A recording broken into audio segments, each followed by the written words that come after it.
Shalom and welcome to 2 Minutes of Torah. This year is entitled Daf Yomi Yevamot Samech Hamed Aleph.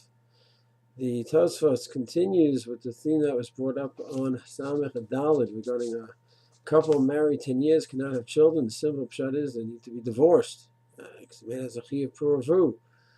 So Tosfot discusses some of the ramifications. The Shulchan Aruch does bring this down at the end of Even Haezer Aleph Kuf Nun Daled.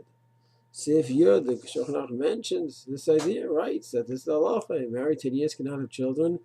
He needs to go ahead and get divorced. It's a tragic situation, and there's a chiyuv d'oraisa here. So, despite the tragedy, they have to somehow work it out. And the fact is, the Ramah says the minhag usually is not to do this anymore, not to divorce. Of course, if one knows that it's because of him that there's been no children, and obviously there's no reason to get remarried. And the Pitchai Teshuva brings down a very sad case of a man who's married many years, did not have children, and he says he doesn't want to divorce her. He's very attached to her. She's a wonderful Ishes Chayil. He's able to sit and learn many hours a day, and they even are raising a yatom. They took into the house. He learns with him as well. It's a very nice situation, a beautiful situation of growth for him. And to go ahead and get divorced, it's going to be very expensive for him. It's an expensive ksuva. And then to remarry, who knows if we're going to be able to continue up the lifestyle, the beautiful lifestyle that he has. This is the question presented. The Pitchai Teshuva quotes in Kuf Nun Dal and Even Haezer, and he brings down a few different possible reasons why he may be patur. One is fascinating.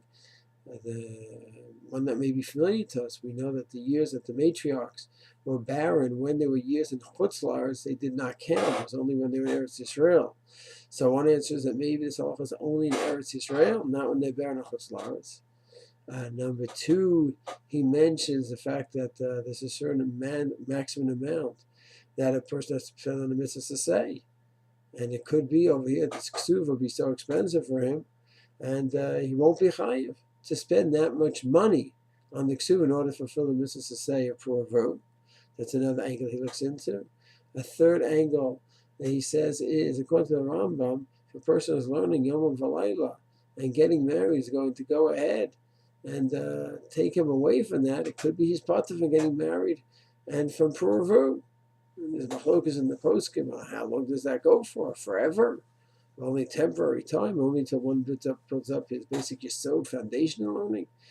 He says, well, according to those shitas, that person is really patur, so he can learn day and night, and he doesn't have to be involved in puravu. So over here he has a wife who allows him to be learning Yom V'Layla. He's in a very good situation. And for him to go ahead and marry someone else, could be he's going to lose his learning situation. And maybe in such a case we can rely on those poskim that maintain that he could keep learning. He's patur from puravu. He brings a few other reasons as well. And of course, if this case is ever l'maaseh, one has to direct it to Rav. It's a very serious case.